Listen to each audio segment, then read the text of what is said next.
So yesterday I tried time management and it tried to ruin me. I woke up at 6 a.m., which isn't too bad. I went for a run, did some yoga, meditated, made a to-do list, and got to work. I was going to be so productive. But then I remembered I have to edit a video and it's due in 3 days. So I sat down to edit and I could unhelp but notice how much my hair resembles the third branch of the great filter. So I spent an hour trying to fix my hair, which didn't really work. Then I went back to editing and I realized I'm actually not that good at it. So I spent the next 4 hours watching tutorials and trying to learn how to make my edits better. And then I still had to work on my video ideas and write out a script and record it and do all the other things I had to do. Basically, time management is great until it manages to ruin your whole day, which is why I am just gone, go back to doing whatever I want whenever I feel like doing it. This morning, I woke up with a burst of ambition. Like a fool, like a complete, delusional, unmedicated optimist, like someone who hasn't yet learned that time is not a friend, it's a foe. I foolishly called forth with this summoning circle of optimism. Yes, I made a schedule. Yes, a schedule with blocks and bullet points and optimistic lies like exercise and do important things. At 9 a.m. I wrote, wake up, hydrate, journal. At 9:15 a.m., I was still arguing with my pillow about the meaning of life and why the sun hates me personally. I finally got up at 10:47 a.m., so already the day had betrayed me.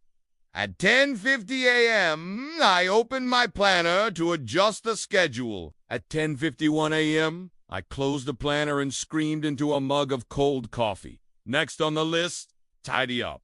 I stared at the laundry pile on the chair I no longer sit on. Because it is now legally a clothing mountain, I picked up one sock. Felt accomplished, declared victory.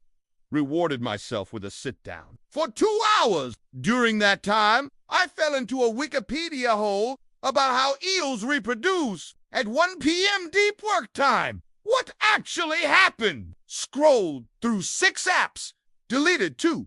Reinstalled them, stared at a Word doc titled Important Project for 12 minutes without typing a single word. Instead, I renamed it Project of Doom and closed my laptop like it was cursed. 3 p.m. break time, which was bold, considering I had done nothing to require a break. But I took it anyway. I made a snack that was just peanut butter on a spoon and called it keto. Then I stared out the window and imagined running away to become a cloud. By 5 p.m., all time was meaningless. My schedule had collapsed in on itself like a dying star. I had accomplished approximately 2.5% of my goals and 700% of my doom scrolling quote. At 6:13 p.m., I had an epiphany.